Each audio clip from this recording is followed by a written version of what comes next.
Hello everyone and welcome to today's Canadian Electricity Association webinar. The CEA is the voice of the electricity industry in Canada. My name is Farhan Mirza and I'm pleased to be your host for today's session. I'd like to begin by acknowledging that the land on which I'm broadcasting from today is the traditional unceded territory of the Algonquin Anishinaabe people. The Algonquin peoples have lived on this land since time immemorial. I'm grateful to have the opportunity to be present in this city. I'd also like to recognize Canada as the land of the First Peoples, Inuit and Métis. I would like to pay homage to the Indigenous peoples past, present, and future that continue to work, educate, and contribute to the strength of our country. I would like to recognize that the land is shared through historic treaties, developed through contemporary treaties, and one that continues to be unceded territory. Our webinars feature presentations from CEA's partners and industry affiliates to highlight a variety of Canadian and international solutions to current and future challenges faced by our industry.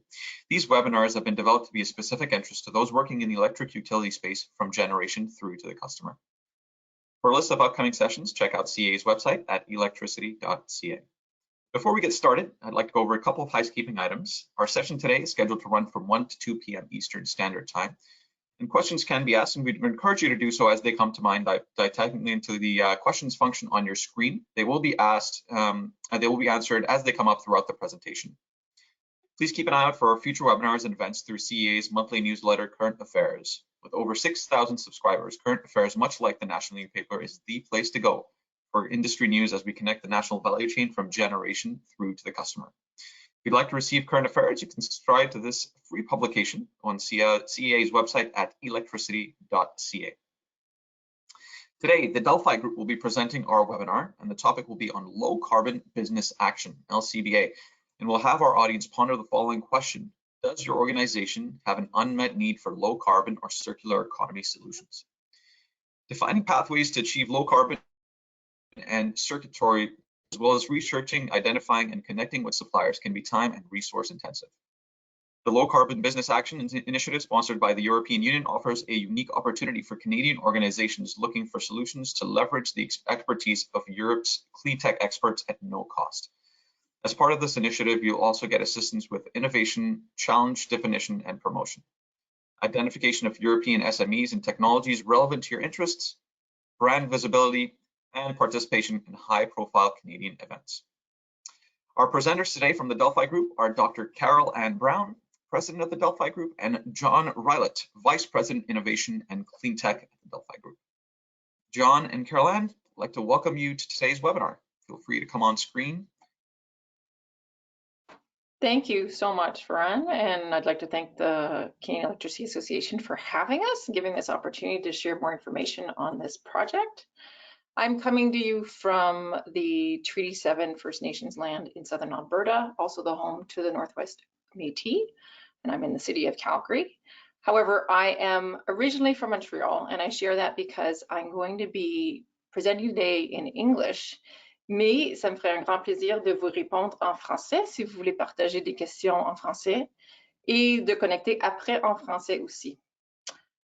So please do get engaged in the chat, ask us questions throughout so we can try to answer them while you're thinking about the questions and make this as interactive as possible.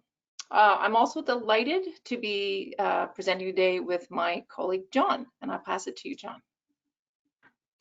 Good afternoon, everyone, and thank you, Carol Ann. I too am coming to you from Western Canada here in Calgary, Alberta.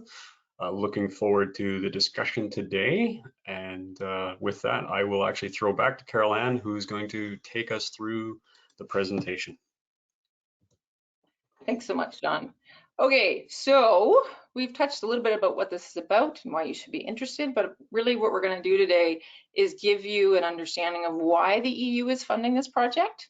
What's the strategic framework in which this work is happening across the two jurisdictions? Who's in the team? So when we talk about different groups, you know who's who in the zoo. Why we're using a challenge pitch process. What would be the commitments of Canadian entities who want to be part of the project? And we'll talk more about why we use the buyer terminology.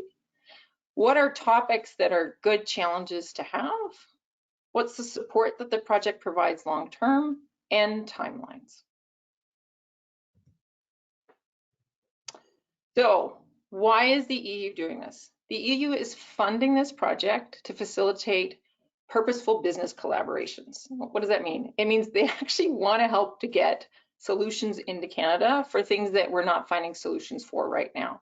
And they're looking for transactions, so it's for dollars being spent on solutions. They're looking for Canadian buyers, so those are large corporates, small corporates, municipalities.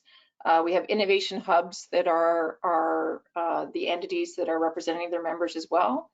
And the enterprises on the EU side who are eligible to participate are small and medium and small mid caps. The other goal is to really focus on low carbon and circular economy technologies and services to respond to unmet Canadian demand.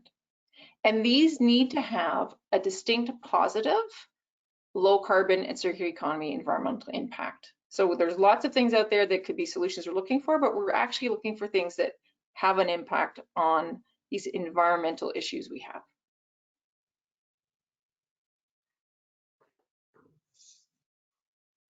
So why are we working together? We're working together because we actually have lots of larger frameworks that mean that we have common and mutual objectives, right? So we have the Canada-EU Comprehensive Economic and Trade Agreement. From that comes a strategic partnership agreement that really identifies the areas in which we would like to prioritize our relationship, and environmental objectives is one of them. The EU has a Green Deal. It's come out a few years ago that is really shaping where they're trying to bring their economy, as well as an EU plastic strategy. We both have signed up to the Paris Agreement on climate change, and Canada, likewise, on our side, we have a pan-Canadian framework on clean growth and climate change and other measures that have come since that really align with the European view of how we can marry our environmental and economic goals. So who's who in the zoo? Most importantly, the EU is funding the project, so they're pretty important. The lead contractor is actually ICF International. ICF is a consulting group around the world, and they have a communication partner in Europe called CESO that's long worked at the European Union. And then you have really the buy and supply side of the equation. The Delphi group in Canada is working to find the entities that have demand. We're helping them to find challenges. We're helping them to choose the solution providers they want to work with. And our partner is the Clean Tech Group. So you might have heard of the Clean Tech Group. They run events throughout the year in different parts of the globe. And they have an extensive database of solution providers, and they know the solution providers in Europe. And so they're our partner in finding solutions for you. So core to the project, in order to really fit between a demand and a supply of solutions, is what we call a challenge pitch process. So what does that mean? So a challenge, which is a bit of a ubiquitous term out there in lots of different technology and solution spaces. Challenge is really about defining your pain point in an outcome-based statement. It's not prescriptive. It's all about, you know, what is the result I'm looking for?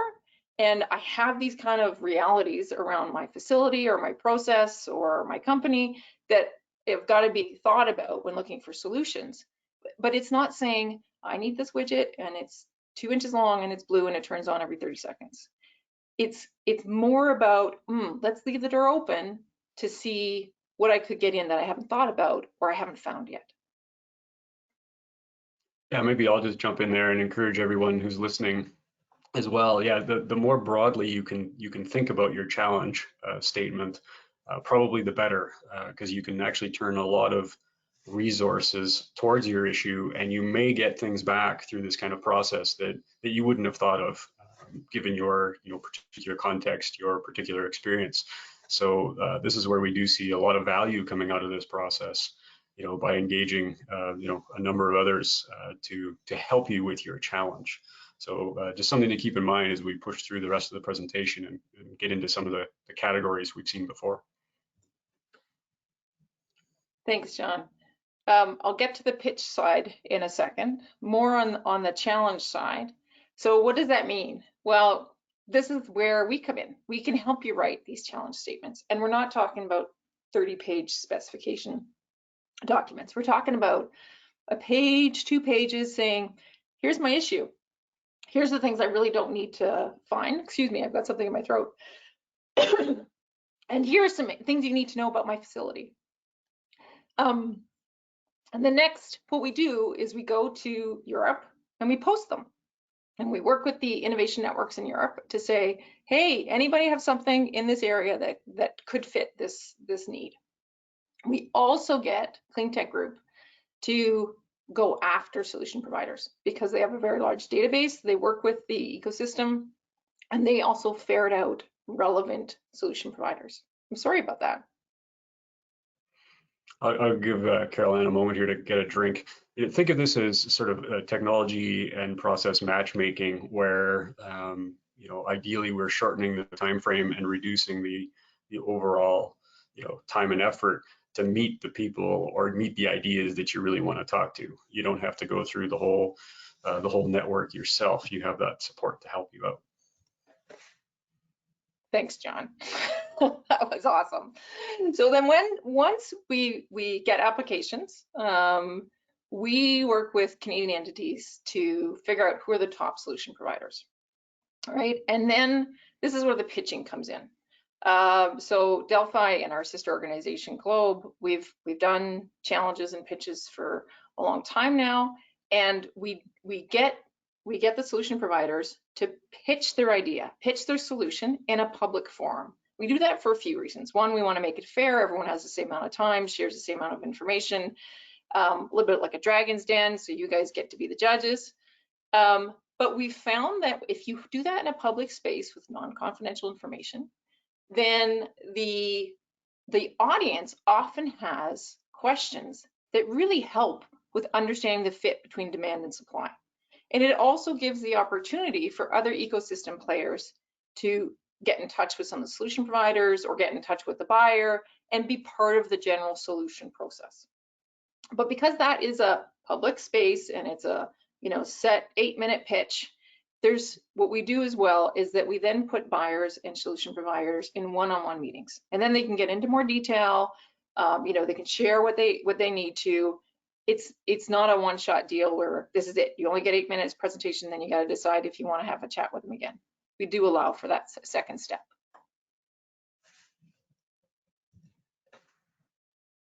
So what does it mean? So we've run a couple of waves of these challenge pitch processes.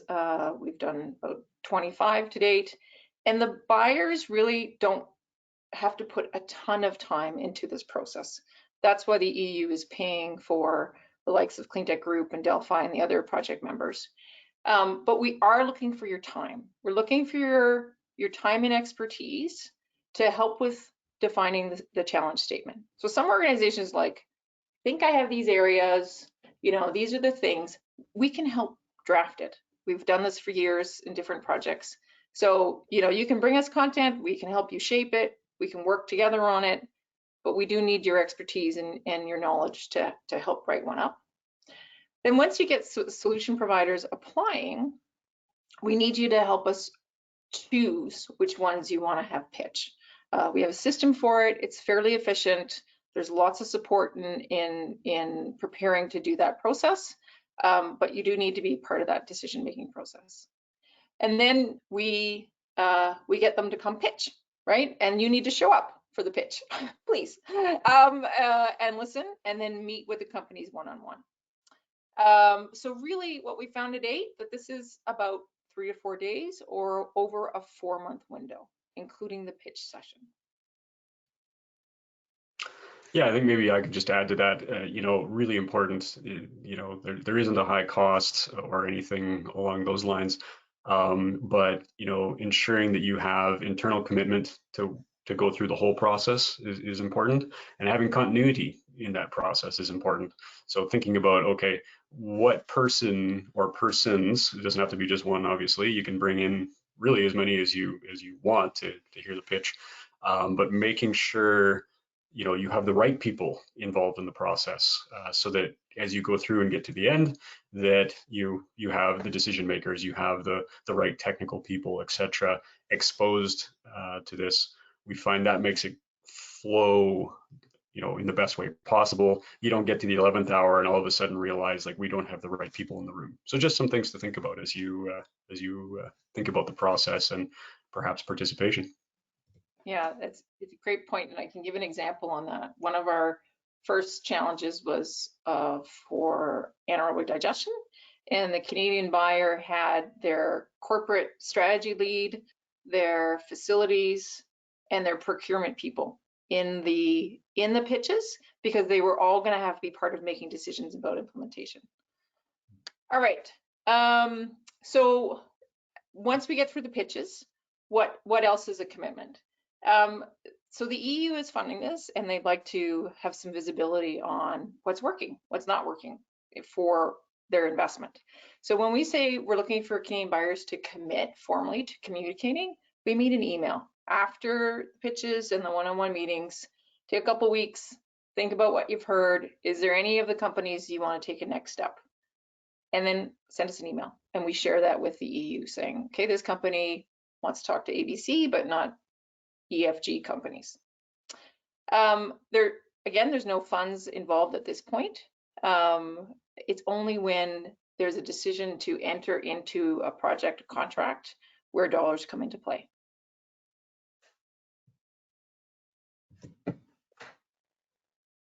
So eligible challenge topics. This is where it gets interesting. So again, it's about low carbon and circular economy pain points. What we've learned to date is, the broader the scope of the challenge is better, because what we found for different challenges is that sometimes you have solution providers who could attack a piece of it, but not all of it. And so if you could get a 2 or 3 in the space, that the broader you leave it, the more you have chances of finding something that will work, even if it's in combination. Because in the project, EU research institutions are not eligible to apply as solution providers, we found that this really, really early stage solutions generally don't fit the project. There can be early stage solutions that are being done by SMEs in Europe, and we have some examples of that. It's just, it does sort of block off sort of, bench scale kind of solutions that are really still in research organizations. Other than that, though, there's no limit on technology readiness levels. Companies have to be fitting the definition of an SME and mid-cap, and those are clearly stated on the website in terms of the size and revenue figures. Yeah, and maybe I can just add a little more color to this as well. We're going to talk a little bit more about different challenge topics that might be relevant to the electricity industry in particular. But just coming to the SMEs, if you think about the process, you have an avenue here to tap into a large network across many different countries, the EU body as a whole, through a network. Something that very difficult to do if you're sort of doing it as a one-off or tackling it on your own as an individual company or entity. So the idea here is to leverage the EU funding to get as much exposure and bring as many opportunities to your challenge, to your problem as is possible, within that SME grouping. Sort of a good opportunity to leverage that investment the EU is making to speed up your own, technology screening and process screening, that kind of thing. So I'll add that in as we go through here. Awesome, thanks, John. So what have we been seeing? So we're talking to you today, but we have talked to sectors, industries, municipalities from across Canada. So it's not just an electricity sector type of project. And in the 25 challenges that have been published to date, here's some of the buckets, right? So energy efficiency in buildings, in industrial settings, in shipping, renewable fuels, both in terms of their production as well as their use, waste heat recovery, transportation emissions reductions, fuel switching, renewable energy, waste, food waste, anaerobic digestion, emissions monitoring and reductions like methane, mine tailings, and carbon capture, utilization, storage. We've had lots of sort of smaller topics as well, not big buckets, but like it's really across the board. It could be a whole bunch of different things. And so I'm kind of curious. I know in Canada, you know, we've been phasing out coal, we've been moving to cleaner sources of electricity, but within all the different areas, you know, where are some of the big gaps that we're still struggling on solutions? I'd invite you to think about that. Even share it if you want. Yeah, feel free to put something in the chat if you had a question or a thought. I'll add a little more color here as well. Just it's good to think about this, you know, being the electricity industry. Obviously, we have you know, many component pieces from the, you know, generation through transmission, distribution, end user. This challenge could apply across that spectrum. It could be something that you internally need within your organization. You know, maybe a challenge is this: you need to do something about your own vehicle fleet, and you're looking for a particular solution there. So your own sort of internal piece to get your, you know, environmental footprint, your carbon footprint, your net zero goal on track. It could be part of your generation assets and how you want to evolve, you know, your technology profile in that space. But it could also be end user. So it could be something that you're thinking about. How do you deliver to your customers? Whether it's you know, better distributed energy resource, you know, DER integration, you know, for your own system management, but also to allow more of your customers to participate with new technologies and, you know, interconnect and advance, you know, that type of activity.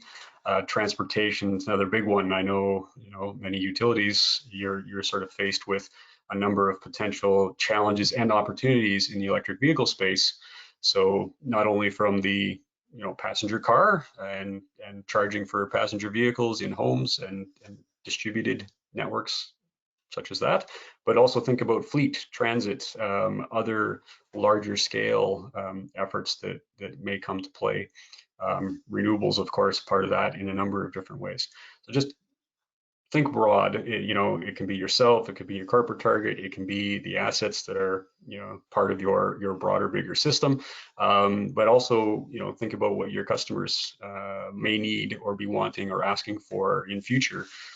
You know, the EU in particular has highlighted a number of those categories as you know, key areas they are interested in: electric vehicles, DER, facilitation, integration, other low carbon technologies, energy management as an example. You know, there's a number of categories there that you know, could apply to CEA members across the country. Thanks so much, John, for all those examples. And so what's the support in addition to all these steps that the project provides? So you know, one of the big goals was to see solutions being implemented. So on the demand side, we've explained all the support that's provided to organizations in Canada. The project also supports SMEs to be able to meet the demand. Right, so they have a number of things. It has a number of things in place so that the, you know, SMEs, small companies, solution providers in Europe can actually manage to do business in Canada. So there's some training provided. This is you know, this is Canada. This is these are the laws. These are some of the, you know, import considerations. Blah blah blah blah blah. The project also helps them, you know, depending on where they're at, in how to pitch. Right, so we'll give them a template. We'll walk them through the process. Some of them are very well rehearsed. They've done this lots. They know how to pitch to buyers and to investors, and some of them don't, right? So we try to level the playing field there. And then there's a big bucket called technical assistance that's really to help the solution providers meet the needs of the buyers. And this technical support is something that needs to be approved by the EU project authority and funding body.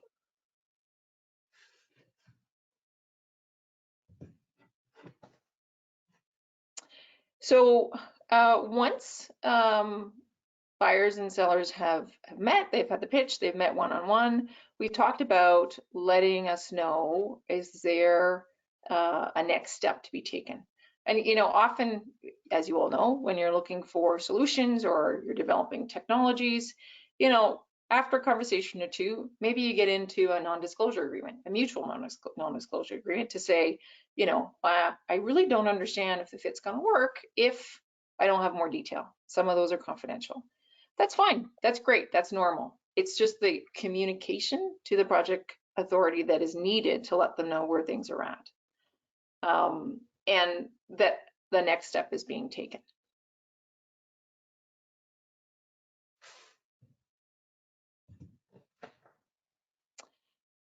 The next step, if it becomes, oh, all right, the fit is really good. Actually, can we test something? Can we have a pilot? Can we, et cetera, et cetera? That then becomes another phase in this particular project. And what the EU is looking to see is have what they call a joint business concept document be signed by the buyer and seller. This is an MOU.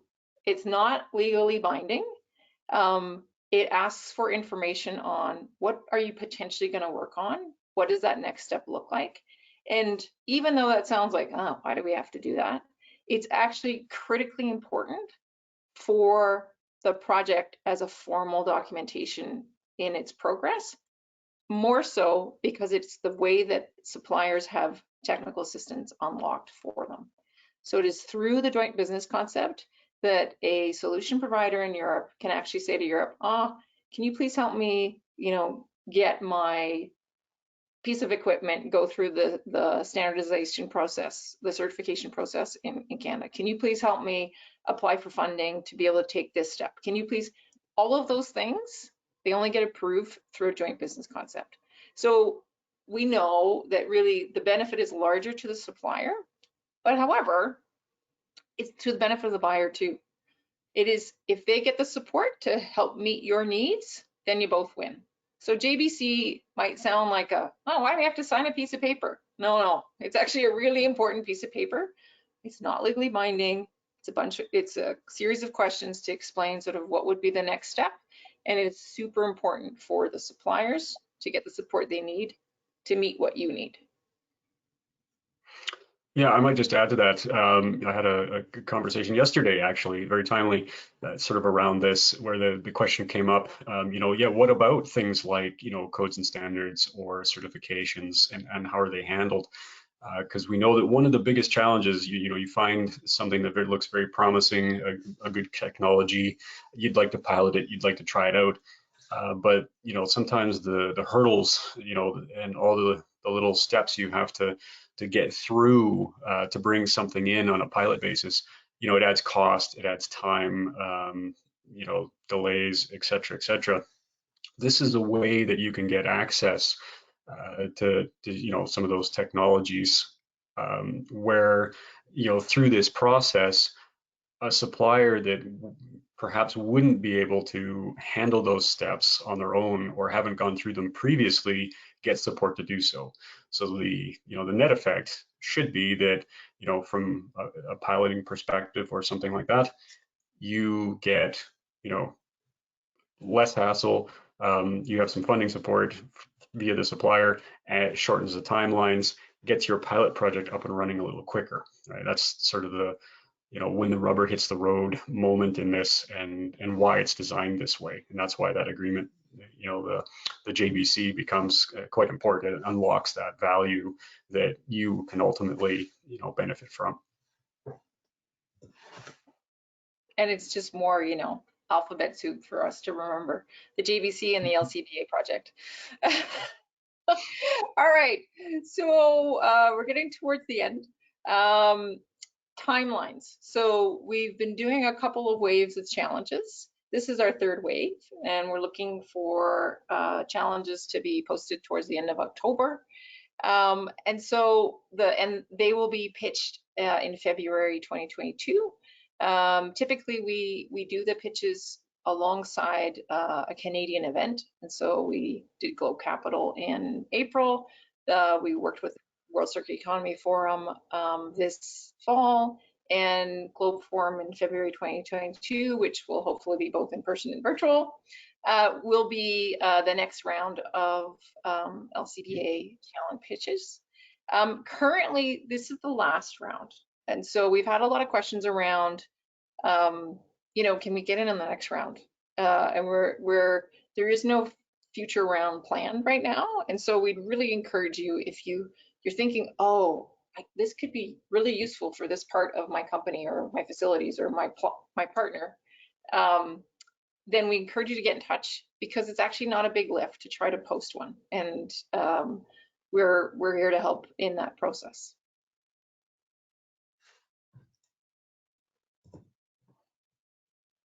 And there you go. That is our summary of the project. We're happy to get questions. I do see one in the chat around the application to SHRED in terms of additional benefit. It's a great question. There would need to be some Canadian content in the process, and if the solution provider is happy to take that road in Canada, then I think it's absolutely a potential, a possibility to follow that through. We do have an example of a European supplier of a solution that would really be co-developing a technology in Canada, and if we're doing some of that development in Canada, then SHRED is an option to support it for sure. Excellent. Well, hey, thank you so much, John and Caroline, for running us through that. It was a great presentation. It's great that questions are already flowing in. So I'll encourage the audience again to type them into the question box on your screen, and we'll filter them through to our presenters. I'll start you off maybe with a few. Can a participant run more than one challenge? Oh yeah, that's a great question, and thank you for it, because actually, yes, we've had lots of organizations run 2 or 3 and 4 actually, and we have more that we're discussing right now where they have big buckets of need, and we're trying to specify them a little bit more. So yes, there's no, I mean, I don't know what they would say if you brought 20 challenges, but I'm up for trying it if you want to bring them. Excellent, bring them on. And how long do SMEs have to apply? Yes, very good question. We're looking at about an 8-week recruitment process. And the application is, so if any of you have done funding applications or anything like that, this is not what we're talking about. These are not 40-page theses that we're writing. It's an online platform that asks them, answer these main questions and give us a PowerPoint, really. And so it is an application that is meant to give you enough information, but not, not inundate you, just enough to know, oh yeah, I want to see them. I want to hear what they have to say. Excellent, thank you. Can also companies that they've worked with previously or interacted with apply to a challenge, so former clients? Oh yeah, for sure. So that's a great question, because we've had that happen with one of our buyers in a previous round, where they're like, so I've talked to this organization in Belgium, but we haven't really gone very far. Would it be wrong to tell them, please go apply? And I'm like, no, because then they get more support this way. And it's not about Europe saying, we've discovered these companies. It's about getting European companies to work with us in Canada. And so that's fine. If you know about SMEs and mid caps that are working in your space, you haven't managed to advance the conversation, or even if you have, that's more than okay. You can get them into the project and they'll get more support. Fantastic, that's great to hear. And maybe you guys can talk a little bit about how the companies that pitch actually get selected. What's the selection process? Yeah, so very fair question. They're really around 2 things. One, project eligibility. So are you an SME? And the definition for that is, under 500 employees. I can't remember what the revenue is, but it's on the website and in the application project. Are you from an EU country? Important. You know, they ask questions to just make sure that they're a viable business and they're not going to go under in 6 months. So those are project related questions. And then they're really about your challenge, right? So categories around your challenge. So how does your solution fit the need of this challenge, right? Are you going to address the fact that there's waste heat and you're going to take it somehow, you're going to reuse it somehow? Don't tell me you've got, you know, new thumbtacks that's going to deal with waste heat. Do you have an environmental benefit that will come out of this solution? So what do you think you're going to be addressing? Is it the GHGs that need to be addressed? Is it you've got you know, a circular economy component like recycling or recovery and upcycling? So it's kind of the two things. It's project related, you got to be eligible, and then it's challenge specific related, right? And you'll be able to address the need of the buyer. Fantastic, thank you. So let's say a company comes to you and says, I have a larger internal team that needs to review, you know, their solutions. Is this possible? Yeah, and we say, yes, it is, because it's an online platform, right? And so the buyer organization assigns who needs to go review it. You go in, you get to read it, and as a reviewer, you get to rank and make comments on each company that you want to see. Right, so you don't have to sort through everyone's whatever. The platform is sophisticated enough to only give you the pitching companies that you've selected. And I think we've had 7 from one of the organizations in the past be evaluators. And if that's who you need to all have visibility on a solution, that's okay. That's not a problem. Excellent. And you know, with the climate we're living in, obviously, the question is, are these pitches in 2022 going to be in person? Are we going to be able to be in the same room? Yeah, it's a great question. So because we're planning on delivering this wave of challenge pitches with Globe Forum in February 22 is expecting to be hybrid. So they're going to have an in-person component and a virtual component. Will people come over from Europe to pitch? We don't know, right? And so, and what we've done so far has all been virtual, and we have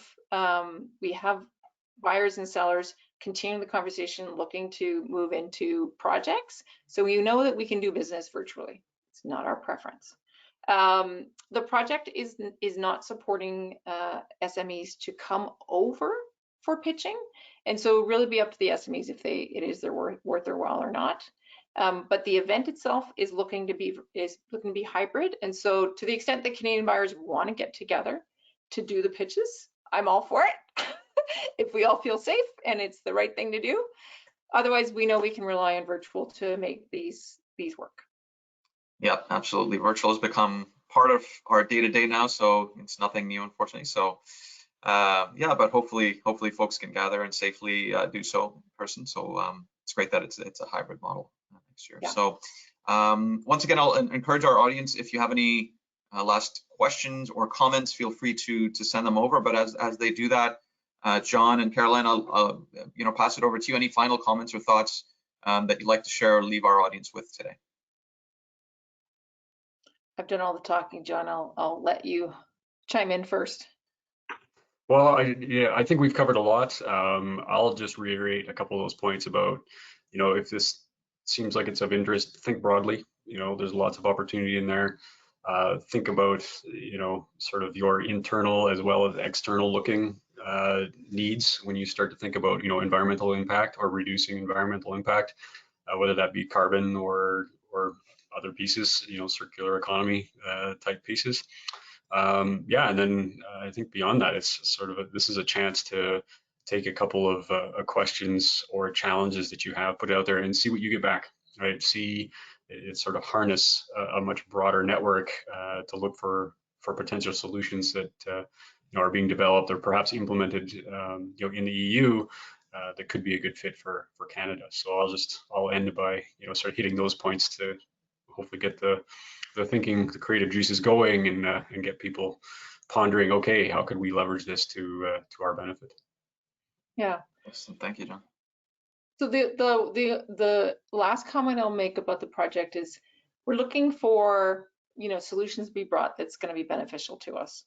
The timeline in which those happen is never going to be tomorrow, right? So if you're thinking about, oh, you know, we know we've got to do something about this, we know it's going to take this long, this is a good opportunity to do some tech scouting, some solution scouting, right? And it's not an expectation that, okay, May 17th, 2022, we're putting a project on the ground. That's not what it's about. This is the beginning of a conversation.